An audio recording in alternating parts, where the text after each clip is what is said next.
Halo semuanya, selamat datang di penyelaman mendalam kita ke dunia serangan siber. Kita akan menjelajahi 19 jenis serangan siber yang perlu Anda ketahui. Ini seperti mengunci pintu depan Anda, sangat penting untuk keamanan digital. Kita akan membahas bagaimana, mengapa, dan apa yang harus dilakukan. Jadi, siapkan topi berpikir Anda, dan mari kita selami serangan siber. Yang pertama, serangan denial of service, atau serangan DOS. Bayangkan datang ke restoran populer hanya untuk menemukannya tutup karena permintaan yang membludak. Itulah yang dilakukan serangan DOS terhadap situs web atau layanan online. Penyerang membanjiri target dengan begitu banyak lalu lintas sehingga macet. Serangan DOS mengganggu bisnis dan menjatuhkan situs web. Mereka adalah padanan digital dari kerumunan massa yang tidak mau berhenti. Yang kedua, serangan remote to local atau serangan R2L. Bayangkan seseorang membuka kunci Anda dari jarak bermil-mil, mengeksploitasi kerentanan sistem untuk mendapatkan akses tidak sah, mencuri data, memasang malware, mengambil kendali perangkat Anda. Mengamankan rumah digital Anda sangatlah penting. Selanjutnya, yang ketiga, serangan user to root. Bayangkan seorang tamu rumah dengan kunci utama, mengakses setiap ruangan dan rahasia. Serangan user to root meningkatkan hak istimewa untuk kontrol penuh. Ini dimulai dengan penyerang mendapatkan akun pengguna biasa, mungkin melalui kata sandi yang lemah atau rekayasa sosial. Mereka mengeksploitasi kerentanan sistem untuk mendapatkan akses root. Dengan akses root, mereka dapat mengontrol seluruh sistem. Kunci Craven. Serangan keempat, probing. Mari kita bicara tentang serangan probing, padanan digital dari mengamati tempat. Penyerang menggunakan alat otomatis untuk memindai jaringan, mencari port terbuka, sistem yang rentan, dan kelemahan lain yang dapat mereka eksploitasi. Serangan probing seringkali merupakan langkah pertama dalam serangan yang lebih kompleks. Cara bagi penyerang untuk mengumpulkan informasi dan mengidentifikasi target potensial. Anggap saja singapai poppy each fungal. Yang kelima, strategi deteksi serangan. Mari kita ubah persneling dan berbicara tentang bagaimana kita sebenarnya dapat melawan ancaman digital ini. Sama seperti kamera keamanan dan sensor gerak yang melindungi ruang fisik Anda, sistem deteksi serangan memantau jaringan dan perangkat Anda untuk aktivitas yang mencurigakan. Sistem ini penting untuk mendeteksi dan mencegah serangan siber, bertindak sebagai garis pertahanan pertama di dunia digital kita. Selanjutnya, yang keenam, signature-based approach. Salah satu metode deteksi serangan yang paling umum adalah pendekatan berbasis tanda tangan. Peneliti keamanan dan pengembang perangkat lunak menganalisis serangan yang diketahui, mengidentifikasi karakteristik unik mereka, sidik jari digital mereka, bisa dikatakan. Sidik jari ini, atau tanda tangan nun, kemudian ditambahkan ke database yang dapat digunakan perangkat lunak keamanan untuk mengidentifikasi dan memblokir serangan di masa mendatang. Yang ketujuh, misbehavior. Yang satu ini adalah tentang mengenali ketika sesuatu tidak beres, bahkan jika kita belum pernah melihat ancaman yang tepat itu sebelumnya. Sistem deteksi penyalahgunaan perilaku buruk bekerja dengan cara yang sama, mencari anomali dan penyimpangan dari aktivitas normal. Mereka dilatih untuk mengenali pola dan menandai apapun yang tampak tidak pada tempatnya, bertindak sebagai penjaga yang selalu waspada di dunia digital kita. Yang ke-8, reconnaissance attacks. Serangan ini adalah tentang pengumpulan informasi, seperti menyusun teka-teki untuk menemukan cara terbaik untuk mengeksploitasi target. Penyerang menggunakan berbagai teknik untuk mengumpulkan informasi, mulai dari memindai jaringan dan menyelidiki kerentanan, hingga menjelajahi media sosial untuk detail pribadi. Serangan pengintaian seringkali merupakan pendahulu dari ancaman yang lebih serius, merupakan damlan to serangan resentment. Yang ke-9, access attacks. Serangan ini adalah tentang mendapatkan akses tidak sah ke sistem dan data, seperti pencuri yang mengambil kunci untuk mendapatkan barang-barang berharga Anda. Penyerang menggunakan berbagai metode untuk mendapatkan akses, mulai dari memaksa kata sandi, hingga mengeksploitasi kerentanan perangkat lunak.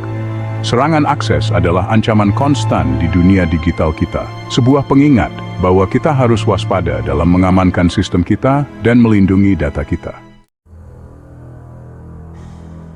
Yang ke-10, cybercrime, penggunaan komputer dan internet untuk kegiatan ilegal. Ini bisa berkisar dari mencuri informasi kartu kredit hingga meretas rekening bank. Penjahat siber seringkali dimotivasi oleh keuntungan finansial, menggunakan keterampilan teknis mereka untuk menipu individu dan organisasi. Kejahatan siber adalah masalah yang berkembang, karena semakin banyak kehidupan kita yang berpindah ke online.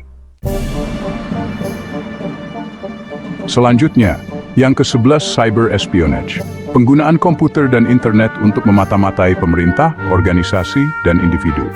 Anggap saja sebagai versi digital dari spionase tradisional, dengan peretas dan mata-mata menggunakan teknologi untuk mencuri rahasia dan mengumpulkan intelijen. Spionase siber dapat dilakukan oleh negara bangsa, organisasi kriminal, atau bahkan individu. Ini adalah ancaman serius di dunia kita yang saling terhubung, karena informasi yang dicuri dapat digunakan untuk berbagai tujuan jahat.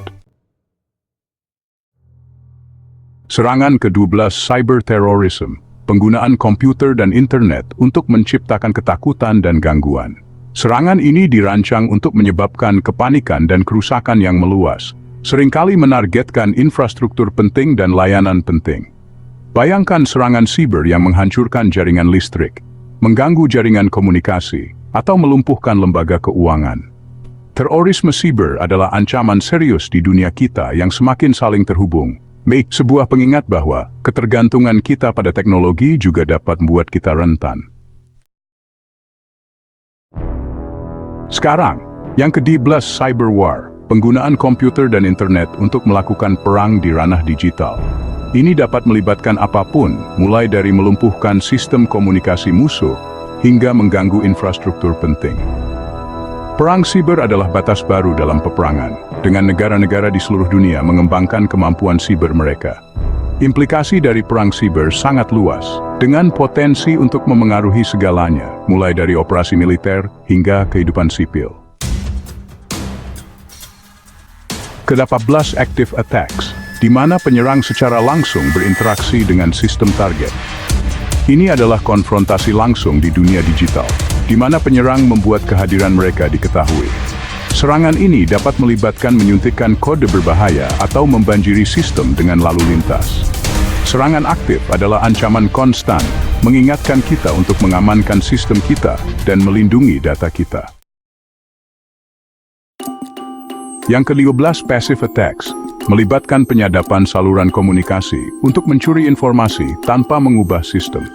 Ini adalah pendekatan diam-diam, di mana penyerang tetap tidak terdeteksi. Serangan ini lebih sulit dideteksi karena tidak ada perubahan yang dilakukan pada sistem. Namun, mereka bisa merusak dengan informasi yang dicuri digunakan untuk tujuan jahat. Jenis ke-16, malicious attacks, yaitu Anda tahu, dilakukan dengan maksud untuk menyebabkan kerusakan atau gangguan. Serangan ini seringkali dimotivasi oleh keuntungan finansial, balas dendam, atau hanya keinginan untuk menimbulkan kekacauan. Serangan jahat dapat mengambil banyak bentuk, mulai dari mencuri data sensitif hingga meluncurkan serangan denial of service. Mereka dapat memiliki dampak yang menghancurkan pada individu, organisasi, dan bahkan seluruh negara. Serangan ke-11, non-malicious attacks, yang seringkali merupakan akibat dari kesalahan manusia atau kesalahan sistem. Serangan ini tidak dilakukan dengan maksud untuk menyebabkan kerusakan, tetapi mereka masih dapat memiliki konsekuensi serius. Bayangkan secara tidak sengaja menghapus file penting atau mengirim email rahasia ke orang yang salah. Penting untuk memiliki pengamanan untuk meminimalkan dampak dari kesalahan ini, dan untuk belajar dari mereka untuk mencegah kejadian di masa depan. Yang ke-12, attacks in manet atau jaringan ad hoc seluler, yang merupakan jaringan nirkabel yang tidak bergantung pada infrastruktur pusat. Jaringan ini sering digunakan dalam upaya bantuan bencana atau situasi lain di mana infrastruktur tradisional tidak tersedia. Namun, manet juga rentan terhadap serangan, karena mereka tidak memiliki fitur keamanan dari jaringan tradisional. Penyerang dapat mengeksploitasi kerentanan ini untuk mencegat komunikasi, menyebarkan malware, atau bahkan mengganggu seluruh jaringan. Terakhir, attacks on WSN atau serangan pada jaringan sensor nirkabel. WSN terdiri dari perangkat kecil berdaya rendah yang mengumpulkan dan mengirimkan data secara nirkabel. Namun, seperti Manet, WSN juga rentan terhadap serangan. Penyerang dapat mengeksploitasi kerentanan ini untuk menyuntikkan data palsu ke dalam jaringan, mengganggu komunikasi, atau bahkan menguasai sensor itu sendiri. Dan itu dia, teman-teman. Kursus kilat tentang 12 jenis serangan siber yang harus Anda waspadai. Kami telah membahas banyak hal, dari serangan denial of service hingga perang siber. Dengan memahami ancaman dan mengambil langkah-langkah untuk melindungi diri kita sendiri, kita semua dapat membantu menciptakan dunia digital yang lebih aman. Terima kasih telah menonton. Pastikan untuk menyukai, berkomentar, dan berlangganan untuk konten yang lebih informatif tentang keamanan siber dan topik teknologi lainnya.